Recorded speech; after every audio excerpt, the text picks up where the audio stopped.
I always tell clients that when the judge takes the bench, he or she is going to see child custody as a 50-50 issue. Then we're going to present facts to sway the judge in one direction or the other. So put yourself in the judge's shoes. What does he or she need to see in order to believe you're the better parent? From there, we want to put on evidence to show you are more suited to have extra time with your child.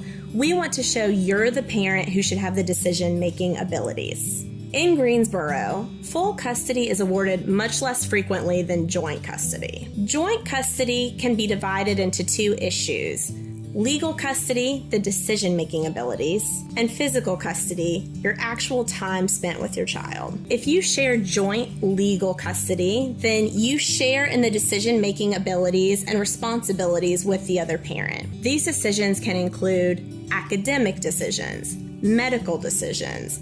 These are the types of things you'll be dealing with in legal custody. In shared physical custody, the parents will share time with the child on some sort of schedule. Sometimes this means 50-50 custody. Other times one parent might have primary, the other parent has a secondary schedule with less time. However, it's still considered joint physical custody. Alternatively, full custody means that one parent is generally going to have all the decision-making responsibility. Full physical custody, of course, is all the custodial time with your child, meaning the other parent would have very limited to no physical time with your child. If you believe you might have a substantial change in circumstances warranting a change in your custody order, talk to an experienced family attorney. We can help you determine if there is a substantial change, what that substantial change or changes might be, and how that could impact your custody case. An example of a substantial change in circumstance might be one parent moving a great distance away, which would make the schedule not suitable anymore. If you and your ex can't agree on child custody, there may be a need to go to trial. There are several steps along the way where the case can be resolved without the need for trial. For example, most of the time you're going to be required to go to a mandatory mediation process at the courthouse. In mediation, you and the other party will meet with a professional mediator. These mediators are specifically trained to help you come to a resolution with your spouse. The goal of mediation is to come up with some kind of schedule